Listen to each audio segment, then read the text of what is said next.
Salesian spirituality fits for me. It fits not because it lets me off. It challenges me enough to try and be a better person every day. It challenges me enough to try to be aware of the presence of God every day, but it does it in a nice way. Welcome to Open Seat, the podcast where we create a space for authentic conversations about faith, unfiltered and unapologetic. Here, we believe that every story matters. Whether you're questioning, seeking, or steadfast in your beliefs, you'll find something relatable in these heartfelt discussions. So grab your seat, get comfortable, and let's dive into today's story here at Open Seat. Today in the Open Seat, we have Fr.David Whalen, OSFS, joining us. Thank you, sir, for joining us. It's my pleasure.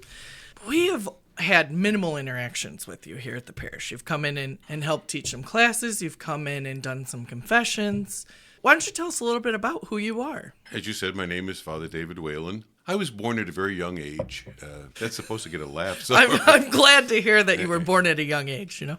A place called Lockport, New York. Lockport, New York, Niagara Falls, and Buffalo form a bit of a triangle. And so I was born in Lockport, entered the community from Lockport. I have been all over the place. I started out, as we all did in those days, I started out in Childs, Maryland, Washington, D.C. Interesting thing, I was in Washington the day that President Kennedy was assassinated. And I remember that as if it were yesterday, unfortunately. I graduated from Niagara University, did student teaching in Philadelphia, went back to Washington for theology. After theology, I went to St. Francis for 3 years. Then I was principal in Salt Lake City for 7 years. Then I was in Toronto for 20 years as a, quote, scholastic master, but I got my doctorate there and I was working in the university there. Came back to Toledo for 8 years as provincial, then 10 years as pastor, and now I am what they call senior status. Senior status means they trust you to blow the candles out but not to light them.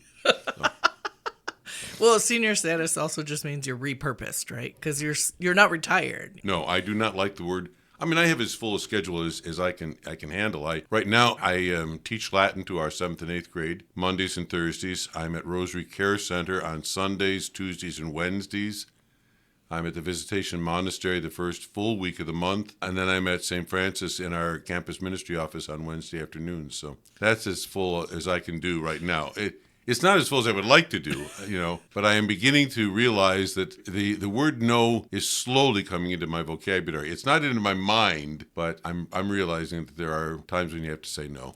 The spirit is willing, the body is weak. Yes, exactly. Mm-hmm. What was your favorite ministry that you've done? That's a difficult one to answer because I can answer it in the reverse order that I've never done anything that I didn't like doing. I was surprised with some of it. When I was in Salt Lake City, for example, and Father Paul Grail called and said, "We want you to go to Toronto." And I said, "Why?" And he said, "We would like you to be involved in formation."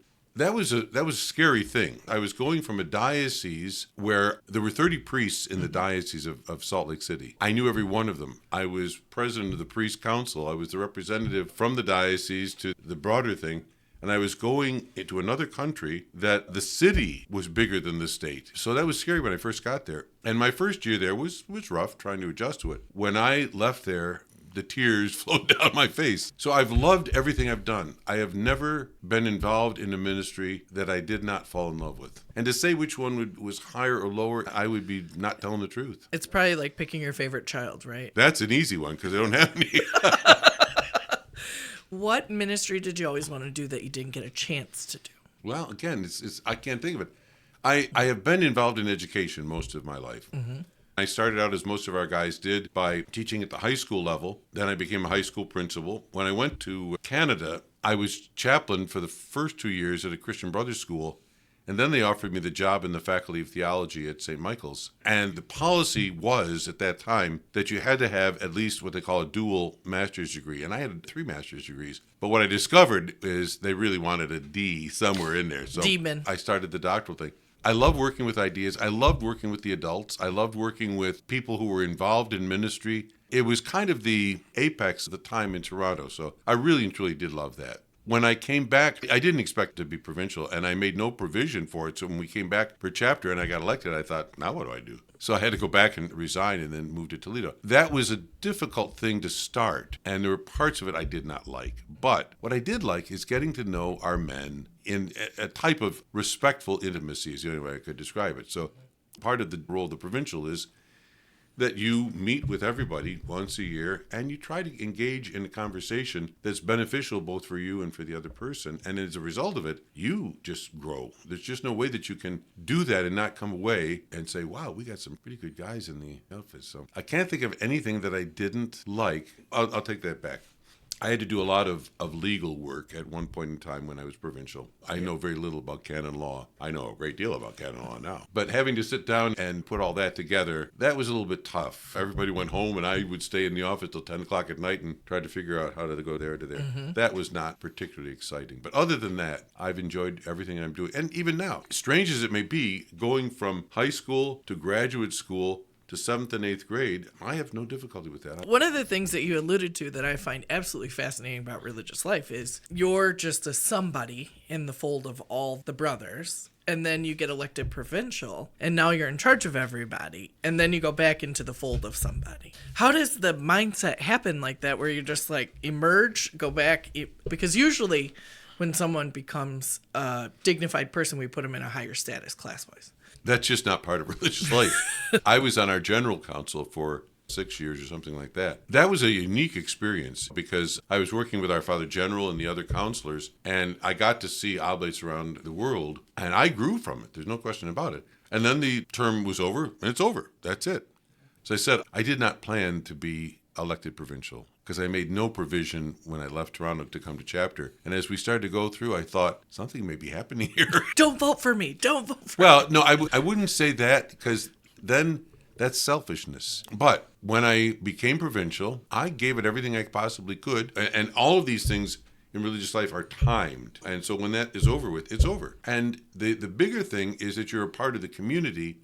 And whether you are the provincial here, or you're washing dishes here, or you're driving a car here, or you're teaching a Latin class there, they are all part of this one circle. I don't know whether that makes any sense to you. It is different, for example, with a bishop. The bishop is ordained a bishop and is going to be a bishop forever. Officially, he has to submit his resignation to the Holy Father at 75, but apparently the Holy Father has been letting some of them stay on for a few more years after that. Same thing is at the parish. You have to submit your resignation in Toledo Diocese at 75. I got to 78 before they caught me. So I know you've taught some RCIA classes. Yeah. In the church, I think we're in a more fruitful time than other times in the past. Statistically, we're looking at a little bit of growth. So what advice would you give to somebody who's just starting their faith? There's several things that come to mind. One is be honest. You cannot form any kind of a relationship unless there's honesty. I used to do this with marriage counseling. I would say if you lie now because you think you're going to please somebody, it's going to come back and haunt you. And so you're at a point now where you can be ruthlessly honest. And I would say the same thing. If you are going to walk into the faith, then first of all, just be honest. And that honesty can be strongly in favor of something. It can be strongly against something. But at least you know where you're coming from. That's number one. Number two is, remember, it's a journey. My faith journey will be over about 15 minutes after I'm dead. And to think that I can end it all, or I can put it all together nice and neatly at this point in time, it just isn't true. So those are the two things that would strike me. It's been interesting over the years to walk with people who are going on this whole faith journey thing, because people come from different backgrounds, different experiences. Some people are reluctant to take another step because they're afraid.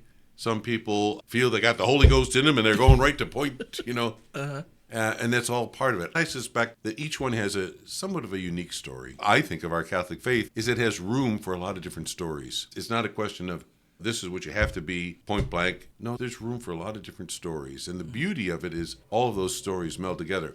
That makes me think of something. Mm-hmm. I am dual citizen of the United States and Canada. I'm very proud of it, by the way. Is that due to your 30 years in Toronto? Yeah, see, I didn't think I was coming back. And Canada has no difficulty with dual citizenship. And I reached a certain point where I thought, I don't want to give up my American citizenship, but I know more about what's going on here, and I want to have a voice here. So I took out dual citizenship. The United States built its ethos around the melting pot thing. Mm-hmm. So whatever you were, you came in and it all went in and you got... Canada built it on the quilt. And so all these other various ethnic backgrounds are just part of a beautiful quilt that is Canada. And I think of the church in that way, that the church has room for a whole variety of people, a variety of experiences, a whole different set of expectations, but in this beautiful quilt called the Catholic Church. That's a great vision. It also ties into St. Francis de Sales, who talked about diversity. Yeah. I can't say the word, but anyway. I can't either, but we know what he meant. Yeah. The basic notion is you can be united and you can have individuality going on at the same time. And that's not always the case. And that's what I love about the stories, as you were talking about. Everybody comes from different backgrounds, and instead of creating one melting pot, one section of us, we allow everyone to be their individual devotions or their whatever. And then we work to form a beautiful tapestry. What about Salesian spirituality attracts you? Everything. It really does. But it's taken a long time for that to happen. I went to a high school where our men taught, and so bits and pieces of it were part of it. When I entered the community a long time ago. Interesting bit of trivia. There were 40 of us who made our first profession of vows 62 years ago. I'm the only one left. Really? Yeah, the others have... Gone. They're all up there somewhere, but I'm the only one left of that group. So over the years, bits and pieces of it you pick up. So it would be difficult for me to identify one particular part of it. And at a certain point in time, it becomes so much a part of you that I can't think of it being anything else. I am Irish Catholic on both sides. My mother's family were from County Kerry. She was actually born in the United States, but her sister was born in Ireland. My grandmother was born in Ireland.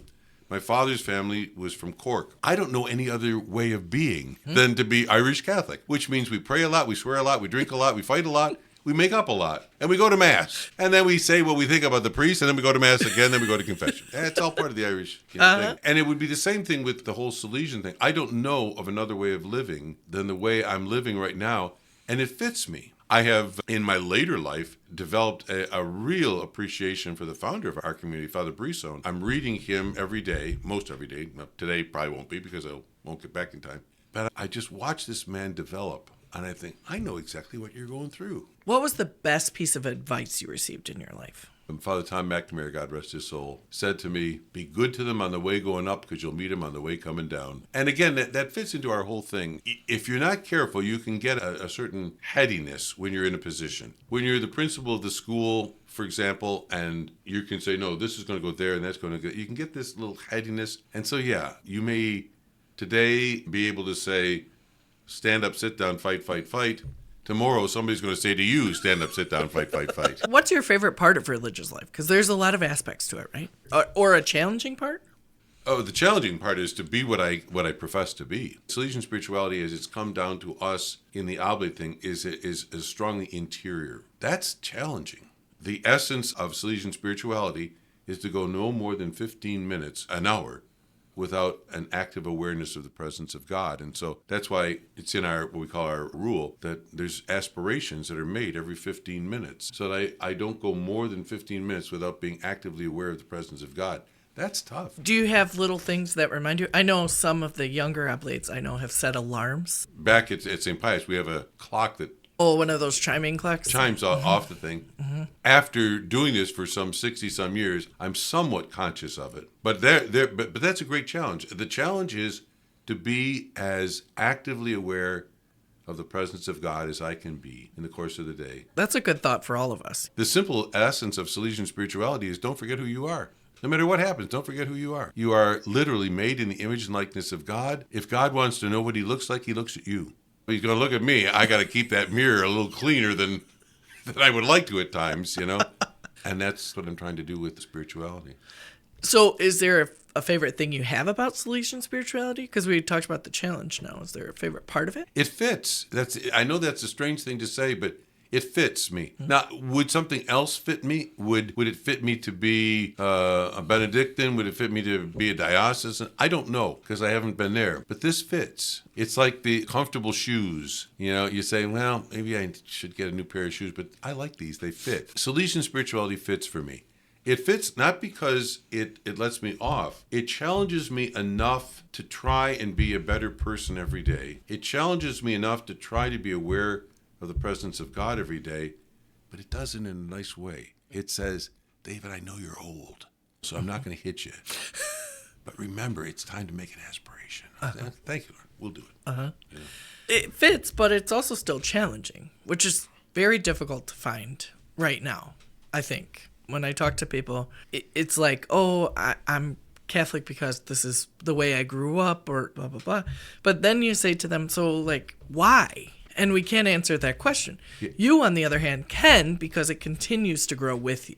The one thing, and it's interesting that you mentioned that, because I think it's really true. Today, more so than when I came up, you are what you are by choice. If you're Catholic by choice. In the old days, it didn't happen that way. I mean, I grew up, there were just Catholics all over the place. Every time you turned around, there were Catholics. The city of Lockport has 25,000 people. We had 5 active churches. In my own parish, which is now up for closing, we had 3 Catholic schools, all taught by women in black dresses with men's names. But it was just all part of the thing. So I never thought of the possibility of anything else. That's not the truth today. The choices out there are so strong. If you are a Catholic, in more than name only, it's by choice. Mm-hmm. And to make a choice to be part of something that limps a lot more than you would want it to limp, that's a real faith. I give the people who, again, like the people last night who were in the OCIA program, who are saying, we would like to be Catholic, I give them a tremendous amount of credit. Mm-hmm. It's not the thing to do. Mm-hmm. We've got messes in the church that are not attractive. So, as I say, you are what you are by choice and not simply because that's happened. Mm-hmm. And that's a very different way it was in the past. I think most people who came into the church in the past knew somebody, and there is some truth in that. But what I'm finding in talking to a lot of the newer people is they are well-read. They have done a lot of research. They know a lot about the church instead of just like, oh, my girlfriend's in the church, so I need to join for this reason or to get married, those kind of things. But these people are well-educated that are coming into the church, and it's a breath of fresh air. And I think it calls us who have been in the church on the carpet, because a lot of times we grow up doing these things out of habit, but they know the reasons behind it, and they're not afraid to say it. And so when you say people are out of choice, yeah, and they know what they're talking about. I think the point, choice is the big thing. And that is, it's very clear to me. And it's very clear in other areas also. What would have been expected, common, has all fallen apart. I'll use another example of it, and I have to be careful. But people who stay in marriage are staying there because of choice. In the old days, there wasn't a choice. Mm-hmm. And so marriage that could have split wouldn't split because the reaction on the part of people would have been bad, or in many instances, the woman simply couldn't survive it. Mm-hmm. Now they can. Mm-hmm. And when you stop making choices, you become dead inside. And again, and you make choices up into I'm in my 80s and into that, yeah. Is there anything else you'd like to share with us? Oh my gosh. Pray. And that might sound typical to say, but I would say it. Pope Francis has said this over and over again. Rediscover at least your symbolic knees. I can't get down and kneel anymore. I've fallen twice, tried to do it. And it's very embarrassing to have an altar server try to pull you up when you've fallen over.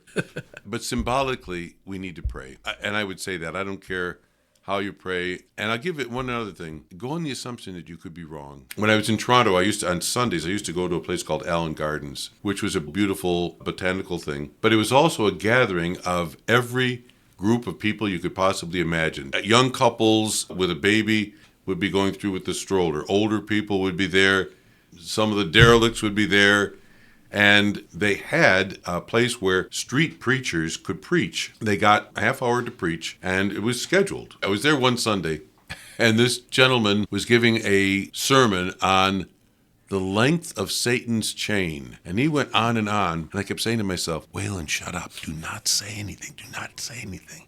And of course, I don't listen to myself. So at the end, he said, does anyone have any questions? And I said, me? Yeah, you. And I said, is it possible you could be wrong?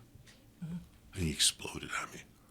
He said, well, you could be the devil. I said, still, same question. Is it possible you could be wrong? I think that's an important question to hold. If I can say it's possible I could be wrong, then we can continue to have a conversation. If I'm convinced that I have the answer long before the question has been finally formulated, there's no conversation that can go on between us. So just start out with the assumption, it's possible that I'm You wrong. could be wrong. It's possible. I know that I could be wrong. I cannot thank you. You've shared a lot of wisdom with us today, and we appreciate you coming in and sharing it with us. I appreciate the invitation. I'm flattered, Well, we're grateful to all our listeners and all those who view the podcast. I think that you are exactly what we talk about on this podcast, authentic, unfiltered conversations, and I think the church needs to have a few more of them. Once again, we thank you for joining us today. We hope that wherever you find an open seat in your life, you will invite someone to join you.